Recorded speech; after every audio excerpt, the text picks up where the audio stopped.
When you're making a strap, whether that's a shoulder strap, a belt, a watch strap, pretty much anything straight that's relatively narrow, you'll have a tail at the end of it that, without what I'm teaching you today, will flop around in the wind. Today I'm going to teach you guys exactly how to do a keeper strip. It may seem almost inconsequential, but it completely changes the look and feel of your piece. Welcome back. Don't forget to subscribe to the channel. It really helps us out enormously to build this to bigger and better places. I'm going to teach you exactly how we do it, from the thicknesses to the techniques to the tools, everything. So without further ado, let's dive straight into the tutorial of how to make a leather keeper.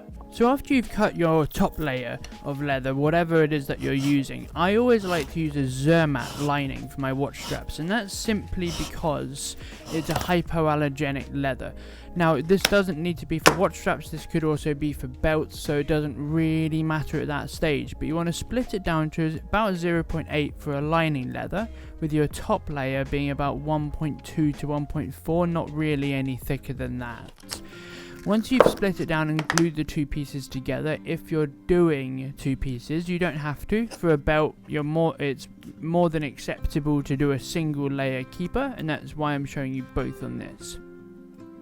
You want to glue it together, cut it down into the strip, crease it if you're someone that uses a creaser, but this tutorial is for people that want to do all types of keepers. And then once you've done your crease, you then want to edge paint it.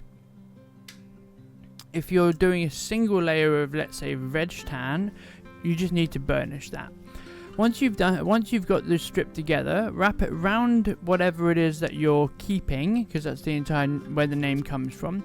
Mark it with either masking tape or with your awl, depending on the leather that you're using. A veg tan you can mark with masking tape. And then you want to skive the ends down.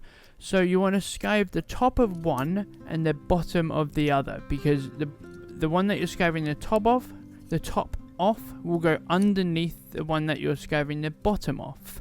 But you want to make sure that that skive line is right up to your mark but not over it, because you'll see any of the raw layer underneath. Once you've skived the top, you then want to use the same technique to mark the bottom piece, and then you can skive the bottom of that off.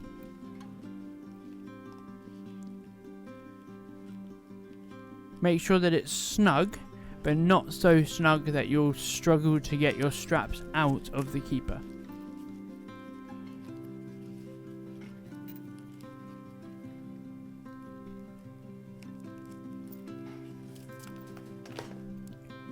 You do need to be able to skive for this. Let me know if you would like a skiving tutorial, and I'm more than happy to do that. Let me know in the comment section below, and don't forget to subscribe so you don't miss it if I do end up doing one. So you want to skive that down to a feather edge, so down to 0mm, so it's what's called a beveled skive. And this can take some time, and it can also take some practice, obviously. Make sure that you do get that edge really clean and to 0, because any bump there will ruin the appearance at the end, basically.